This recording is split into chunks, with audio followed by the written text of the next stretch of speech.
Donc alors, moi ce que je vais faire, c'est que je vais peindre de la figurine en même temps qu'on va évoquer le JDR The Witcher, histoire d'occuper un peu l'image, l'espace visuel. Alors, je vais faire une figurine, je vais peindre une figurine pendant ce temps-là, je vais habiller, donc c'est un... Est-ce que tu connais Zombicide? Est-ce que ça te parle comme jeu?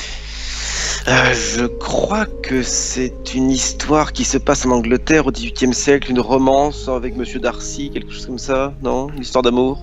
Presque. Princesse esselée, presque. Presque, t'es pas loin, donc ça se passe donc pas du tout en Angleterre avec Darcy, ni une histoire d'amour. Enfin, c'est exactement ce que tu as dit, mais sans tout ça. Ah bah j'y étais presque alors. Absolument. Donc ça se passe dans un monde post-apo, hein, c'est un jeu de plateau avec des figurines, hein, c'est un jeu à mission coopératif, et je te invite d'ailleurs, si tu connais ma chaîne YouTube, à voir let's play que j'ai fait sur Zombicide, hein, que j'ai fait dessus. N'hésite pas à partager la vidéo et à mettre un pouce bleu. Donc ce que je vais faire, c'est que je vais peindre une figurine que je vais sobrement appeler Mathieu. Et pendant ce temps-là, donc on va évoquer le JDR The Witcher. Alors, le JDR The Witcher, donc tu es le seul à l'avoir signé donc sa traduction en France, c'est bien ça? Exactement.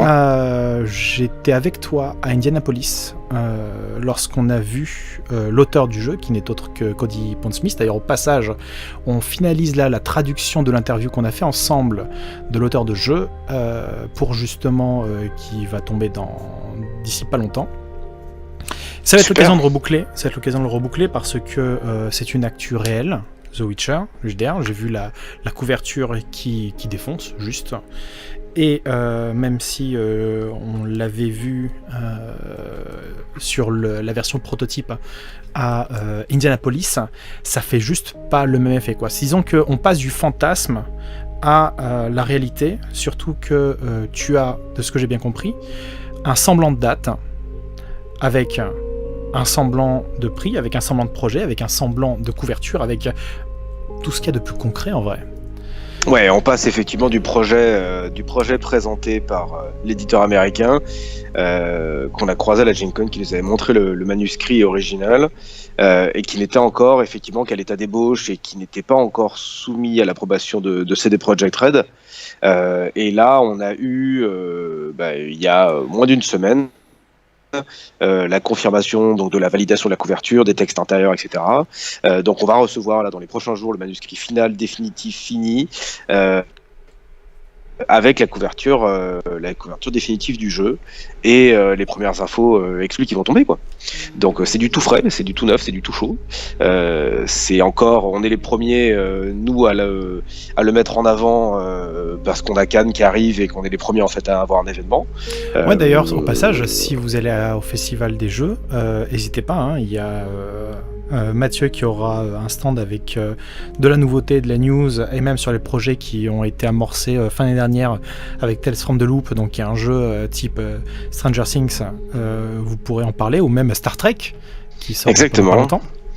Qui seront tous les deux en démonstration sur les stands, donc vous pourrez passer tester le jeu, discuter avec nous, voilà, papoter un peu. Tu vas maîtriser, tu vas faire quoi toi exactement pendant le salon? Alors on a 3 je tableaux de démonstration. pourrais passer moi devant ton stand en te disant, moi je n'ai pas de stand, et partant en te disant, toi tu es verrouillé, tu es chevillé, tu es condamné. Non, moi j'ai pris un stand pour mes esclaves, tout le personnel médical en fait de l'Arcane Asylum, et moi j'ai pris un palanquin. D'accord, très bien. Donc, je me baladerai dans les allées sur un palanquin.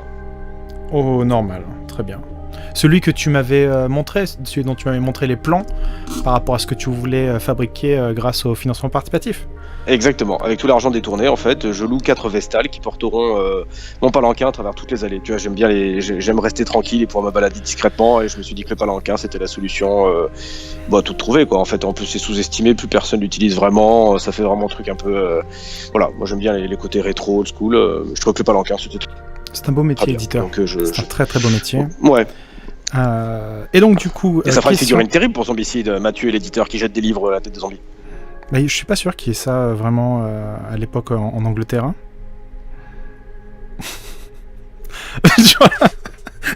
Le petit... Hein? Quoi? Quoi? Je suis en train de chercher une réponse acerbe et au vitriol. Et au thème. Mais le temps que je la cherche, ça devient compliqué.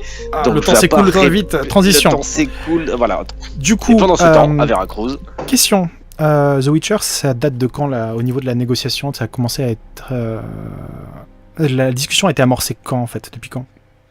Alors, c'est très vieux, Witcher. C'est quelque chose que j'ai signé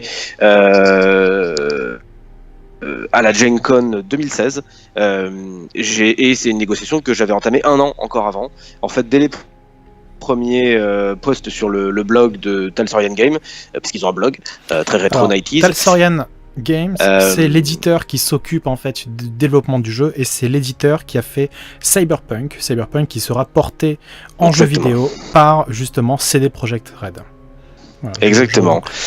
Et ils postaient sur leur blog en fait des chroniques de développement du jeu. Et on avait énormément de mal à rentrer en contact avec eux. Donc là, je suis passé en mode troll. Non, mais t'es pas le premier en fait. T'es vraiment pas le premier.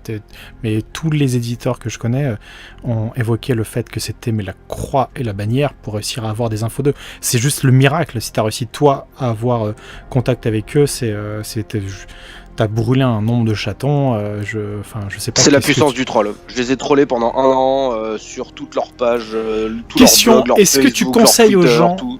Est-ce que tu conseilles aux gens de faire pareil s'ils veulent te proposer un projet? Alors, en tant que professionnel, ça marche. Quand ça vient de l'extérieur du cercle des initiés, c'est plus compliqué. C'est la différence entre le troll extérieur et le troll professionnel est très fine. Le troll crédible, tu veux dire? Voilà, c'est-à-dire que moi, la partie troll, c'était de les avoir sollicités par tous les réseaux. Et par contre, j'ai toujours gardé une approche très professionnelle. Voilà, en parlant tout de suite business avec eux, en leur disant que j'étais intéressé, qu'on était un éditeur sérieux et qu'on voulait collaborer avec eux. Par contre, voilà, je tapais partout, je faisais des posts sur leur blog, sur leur Facebook, j'ai contacté des auteurs américains qui les connaissaient. Et un beau jour, alors que je les avais pas contactés depuis presque 1 mois et demi ou un truc comme ça, presque de dépit, je vois un mail arriver de Lisa Pondsmith, donc la mère de Cody Pondsmith. Oui, parce que c'est très très familial comme entreprise.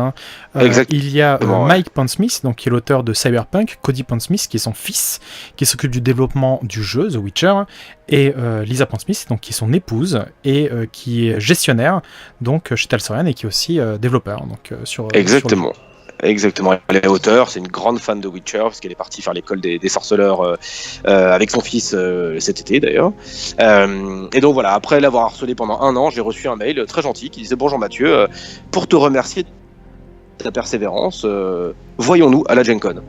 Et donc là je suis un peu tombé sur mon auguste postérieur, et donc évidemment j'ai tout de suite dit que ça sera avec le plus grand des plaisirs que je la verrai.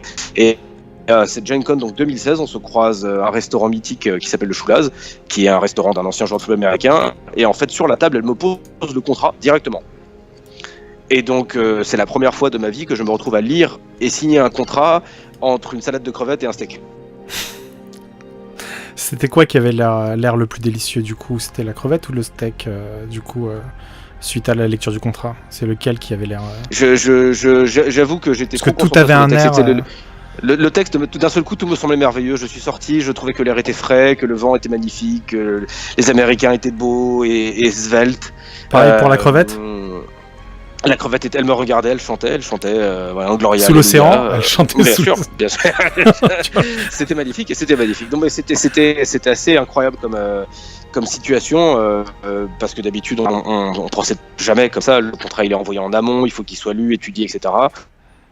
Et là, non, en fait, c'était de l'impôt total, quoi. J'ai dû le lire, et donc heureusement que j'ai un peu d'expérience quand même dans la partie contractuelle pour m'assurer qu'il n'y avait pas de clause qui précisait que si j'aimais pas les salades de crevettes, ils pouvaient me tondre comme un agneau.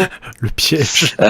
Mais ça a été un peu incroyable. Et derrière, c'est poursuivi un développement un peu compliqué pour eux, puisque c'est des projets qui étaient très occupés sur d'autres projets, donc ils ont eu du mal un peu à lancer le projet de Witcher. Et donc on a mis 1 année complète à avoir un manuscrit qui soit consultable, et effectivement la première fois que je l'ai vu c'était avec toi. Donc c'était une histoire c'est une longue histoire d'amour avec Witcher, oui. Et qui s'est concrétisée évidemment grâce à ta présence, c'est ton karma qui a fait que la conjonction lunaire a pu se produire et qu'on a vu ce manuscrit. Et voilà, et là je te dis, la semaine dernière le mail qui tombe, les premières images officielles, la validation de la couverture, les documents liés à la non-divulgation de la couverture et des informations, sauf pour raison. Et là, moi, je leur ai dit, écoutez, moi, dans 10 jours, j'ai un salon, je veux en parler à Cannes, et son accord, donc on est bien parti. On est bien parti, mais voilà, c'est du très bien parti. Du tout neuf, tout chaud. Moi, je te remercie. Je suis très content parce que ça fait longtemps que je l'avais sous le coude, quoi. Oui, puis moi, enfin, comme tu l'as souligné, hein, j'ai plus ou moins suivi le dossier. Donc moi, je te remercie de reboucler avec tout ça parce que je suis content de voir tout ça arriver parce que le jeu arrive chez un éditeur que j'aime bien, dans un état d'esprit que j'aime bien. Ça fait très on se touche la nouille. Hein. J'avoue qu'on est en train de s'automasser en mode Human Centipede. J'ai remis la caméra. On me voit me toucher la nouille ou Non, il n'y a que moi qui vois la caméra. Ah bah d'accord, ok. Tu portais pas ce caleçon la dernière fois. Très bien. Donc, du coup... C'est le tien que j'ai gardé. Je le porte maintenant, tous les jours. Autour du cou. Très bien. Je dors avec comme un doudou. Quand c'est sur mon pouce, je le frotte comme ça contre mon nez pour sentir ton odeur. Stop. Stop. Oh. Il est trop tôt pour ça encore? Non, il n'est jamais trop tôt pour ça, mais les gens sont pas obligés de le savoir. Ça sera coupé au montage. Ah, pardon. Ça... non, d'accord, pas de soucis. Ne vous inquiétez pas. Non, parce que imagine, je garde ça pour le montage et je le fais sous-titrer. Tu sais, pour la chaîne YouTube, tu sais. Mais c'est très classe, c'est très classe. Et puis très surtout, quand on diffusera le best-of de tes vidéos le jour de ta mort, ça sera super classe d'avoir un best-of. Est-ce que tu peux définir super classe, s'il te plaît? Parce que je suis pas sûr qu'on ait la même définition. Ce moment où tous les gens qui te connaissent ont honte de t'avoir connu. Ah bah oui, alors ça sera super classe, je suis d'accord. Ah, tu vois, on est d'accord. Tout à fait. Merci beaucoup, Dagnus. Merci infiniment pour ton soutien à la chaîne. Un très très grand merci à toi. Très très grand merci à toi. Et ouais, donc du coup, j'ai la couverture, là. Je sais pas si tu as un retour image sur la figurine de Zombicide que je suis en train de peindre, hein, histoire que tu vois à peu près ce que je... Parce que j'ai écrit Mathieu en dessous, hein, c'est ce que je fais d'habitude. C'est hop là. Est-ce que tu connais cet add-on de Zombicide? Alors, qui s'appelle Prison Outbreak, je crois que c'est ça. C'est leur prochain, c'est ça le dernier sorti? Non, c'est pas le dernier. C'est le deuxième, c'est la seconde saison de Zombicide. C'est avec les zombies donc, qui sont en prison, qui sont super vénères et qui sont immunisés aux balles. Classe. Donc, hop là. Donc du coup, là, moi j'ai reçu la couverture de The Witcher que tu vas montrer pour la première fois au Festival des Jeux.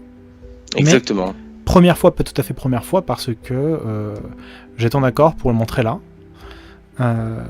Du coup, en live. J'ai un accord, ça s'appelle du chantage normalement, légalement, mais oui. Mais bon, si tu vas appeler ça un accord, on peut dire ça comme ça. C'est un chantage légal.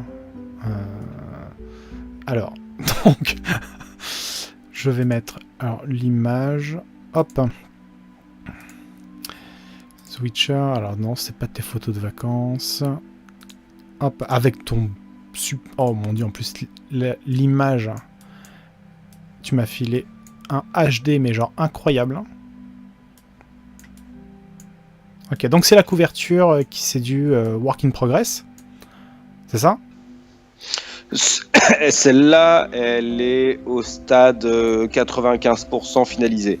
C'est-à-dire ce qui va nous rester, c'est les tout derniers éléments et on est en discussion avec eux sur les phrases d'accroche et les petits encadrés.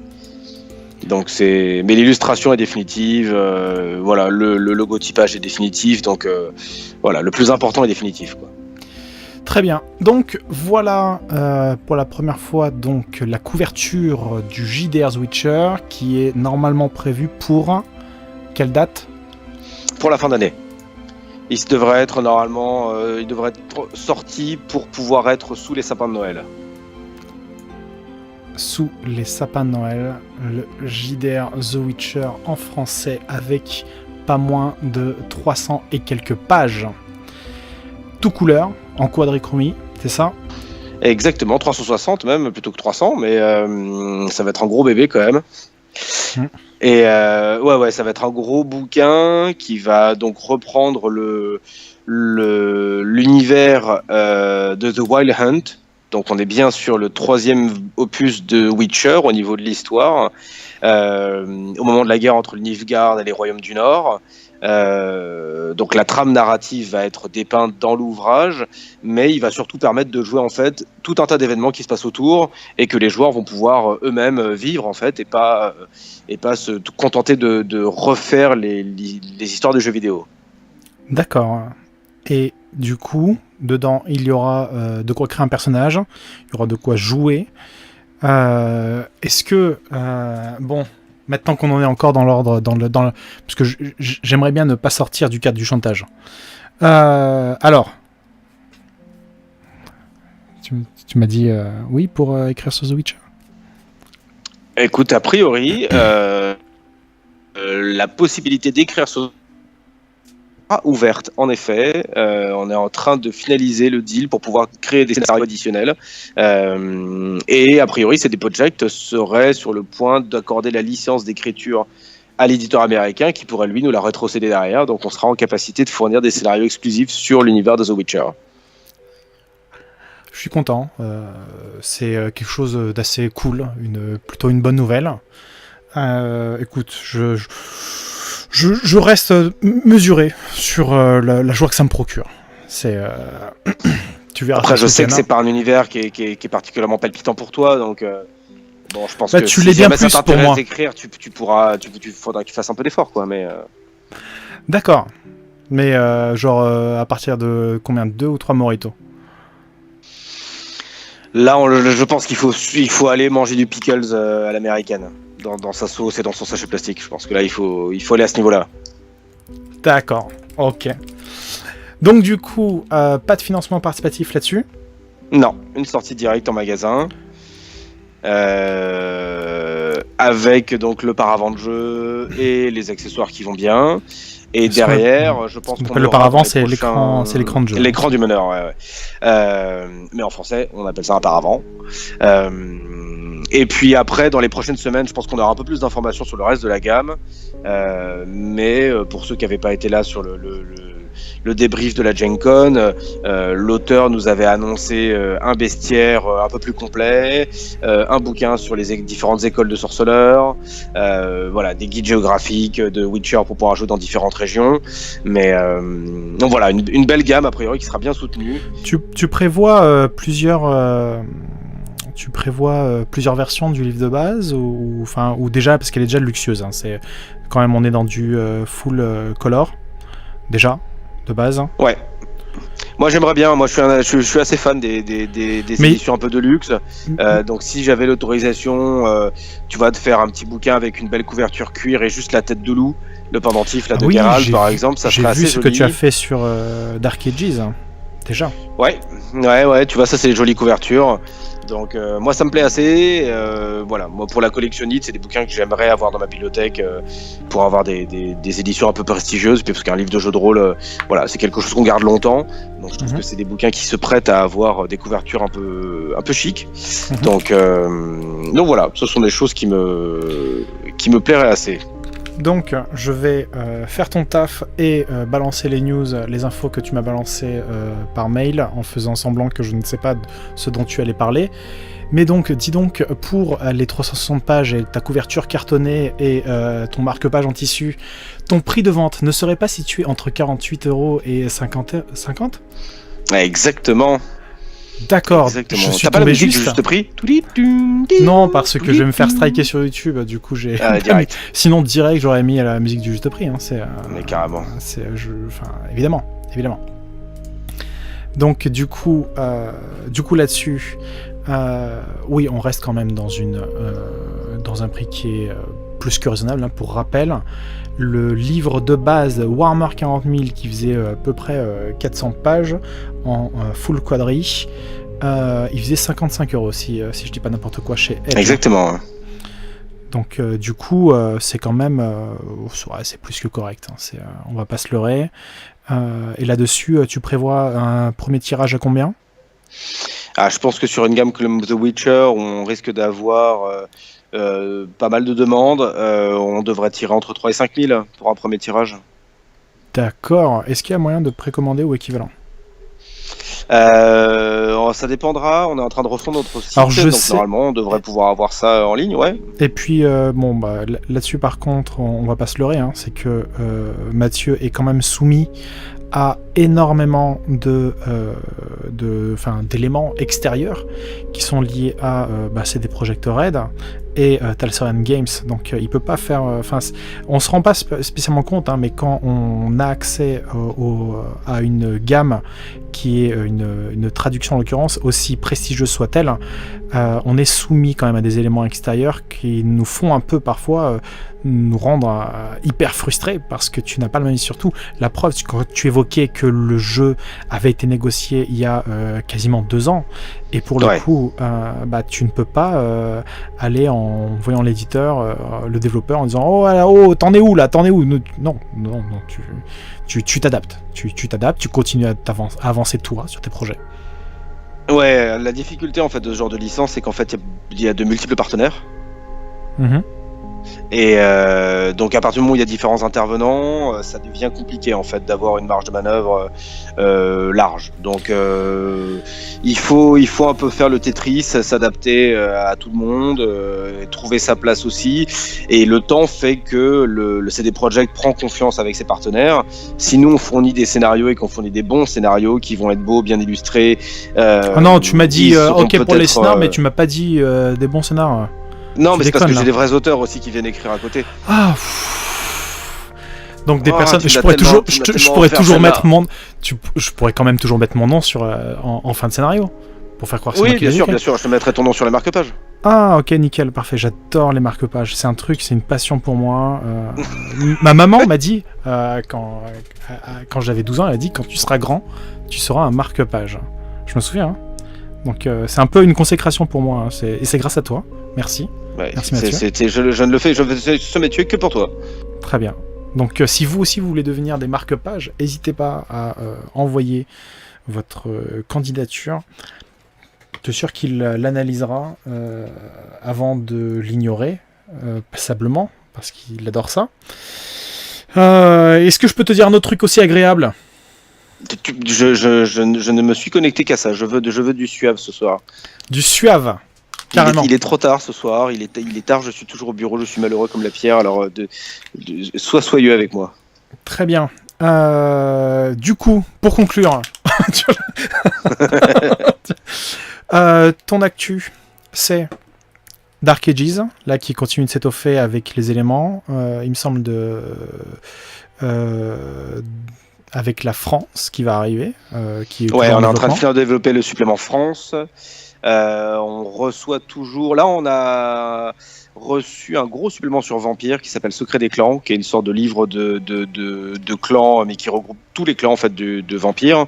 Donc c'est un énorme pavé de quasiment 400 pages. On a reçu notre premier comics aussi, qui sera en exclusivité à Cannes. Qui s'appelle Life of the Party, qui est un petit comic strip dessiné par un artiste américain qui illustre entre guillemets les souvenirs de ses parties d'enfance. C'est très sympa. Et là, il y avait John Kovalic qui faisait pareil sur ses parties JDR, non ? Exactement. Ouais, il y a une grande partie en fait des comics en ligne qui sont sur de la fantasy. En fait, tous ces mecs-là faisaient du jeu de rôle quand ils étaient à la fac, sur leur campus, et quand on s'aperçoit, en fait, leurs premiers strips sont souvent sur les histoires les plus cocasses de leur partie de jeu de rôle, le fumble du pote, l'anecdote qu'il fallait pas sortir à la table au mauvais moment. Donc voilà, il démarre souvent comme ça, et celui que nous on édite, en fait, ce mec-là, on a fait son métier. Il publie exclusivement sur internet des strips très sympas, et lui on édite en français son premier comics, donc tu pourras le voir sur notre stand à Cannes, c'est très sympa. D'accord. Et voilà, là on est en train de... il devrait sortir cette semaine en magasin. Mais en fait, avoir les premières copies. Genre t'as annoncé le truc et c'est direct, t'es direct en prod. Et il est là, on l'aura à Cannes en exclu, et les jours suivants il sera en magasin, donc c'est du tout neuf. D'accord. Ok. C'est du tout neuf. Et après, on est en train de terminer Star Trek et Tales from the Loop, effectivement, qui seront en démonstration sur nos stands et qui seront commercialisés, je pense, au mois de mars, avril. Ouais, je préfère les infos sur The Witcher. Hein. Ouais.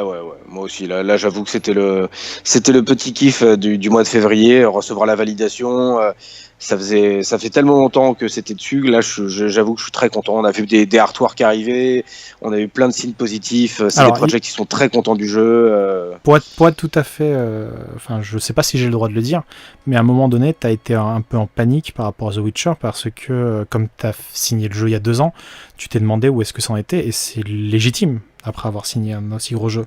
Et t'es pas le seul éditeur à être dans ce cas-là, après avoir signé ou après avoir misé sur un tel projet, en fait. Donc, du coup, ça te rend un soulagement. Ouais, parce que en plus, c'est des jeux... Alors, est-ce que j'ai le droit de le dire, ça ? Donc, est-ce que tu as le droit de dire quoi ? Ce que je viens de dire. Que je sais t'étais pas, en panique. Hein. Moi non plus. Vas-y, fini. Tu disais quoi ? Je t'écoutais pas non plus. Non, en fait, ce qui est compliqué, c'est que c'est des jeux importants pour nous et c'est des jeux qui peuvent arriver avec un effet boule de bowling, tu vois, casser tout le planning. Donc c'est bien qu'ils soient arrivés en début d'année, tu vois, et pas en plein milieu d'année quand on a tout fixé, toutes nos sorties des 6 prochains mois et que le mec t'annonce tiens, en fait, ça y est, je te balance Witcher, t'as 400 pages à faire. Et voilà, bisous. Parce que ça c'est compliqué à gérer. Là au moins on peut tout intégrer. Voilà, on est en début d'année, on est très bien. D'accord. Donc je suis content, j'ai bougé un peu mon planning, mais on va le caler à cette année, quoi. Puis une sortie pour Noël, quoi. Noël. Ouais, je pense. C'est assez propre. Je pense qu'on va avoir le temps de le faire. Là, on a juste un autre jeu qui va se lancer, qui s'appelle Lex Occultum, qu'on va essayer aussi de prendre avant l'été, en traduction, mais... tu le pitches ? Mais voilà. Lex Occultum ? Oui. Lex Occultum, c'est un croisement entre le Pacte des loups et Assassin's Creed dans l'esprit. On est en Europe au XVIIIe siècle, la société décadente et corrompue, un univers parfait pour toi, Maillard, évidemment. Et en fait, l'occultisme est au summum va être à son apogée. Des anciennes créatures qui dormaient depuis des milliers d'années se sont réveillées, les loups-garous, les vampires, les monstres. Voilà, on est dans un univers là. Dreadful. Ouais. Van Helsing, tout ça. Exactement, voilà. Solomon Kane plutôt pour l'époque. C'est un jeu suédois. Les Suédois défoncent tout en termes de là, jeu en ce moment. Ça c'est du très très lourd. En plus, c'est super bien écrit. Ils sont sur des thématiques très fortes, avec une campagne qui va se passer à Paris. Pour des Suédois, ça devait être exotique, mais pour nous, c'est parfait. Une campagne qui s'appelle Roi de Rats. Et c'est ça, je pense que ça va être vraiment un gros jeu. Puis on a vu les artworks arriver, c'est du super lourd. Faut vraiment imaginer des cellules occultes ou des sociétés secrètes comme les Illuminati ou les francs-maçons font des réunions mystérieuses pour développer un nouvel ordre mondial au milieu d'une sorte d'orgie bizarre. Enfin voilà, on est vraiment dans dans un jeu, moi je trouve assez original parce qu'on est sur un siècle qui est assez peu exploité, le 18e, tout le monde pense à la Révolution française, mais en fait il y a plein d'événements super intéressants qui sont passés à la même époque. Et donc voilà, je pense qu'on va pouvoir bien s'éclater avec ce jeu. Et donc on va pouvoir en parler au Fige. On va pouvoir en parler au Fige. Nous on lance le financement demain matin à 10h, tu vois, dans 12h. Donc on sera au tout début du lancement de la campagne. On pourra en parler évidemment au Fige. Ah mais ça veut dire que tu vas gérer la campagne alors que tu seras en salon. Mais bien sûr en direct live, tu vois. Ça veut dire que tellement tu auras pas la pression, ça sera génial. Mais ça s'appelle du multitasking. Quand on est un professionnel, on peut faire ce genre de choses. Tu verras, je te montrerai, c'est facile. Bah, je t'apprendrai si tu veux. Non, je préfère juste voir les images en prenant du popcorn. C'est quand même vachement plus sympa. Bon bah en tout cas, nickel, tu m'avais dit que t'étais pas dispo super longtemps. Moi je te remercie infiniment parce que je sais... je vous en prie. Je sais ce que c'est que de pas avoir le temps, même si je fais semblant moi. T'as le Fige qui arrive là. De toute façon on va se croiser cette fin de semaine. Avec plaisir, ouais.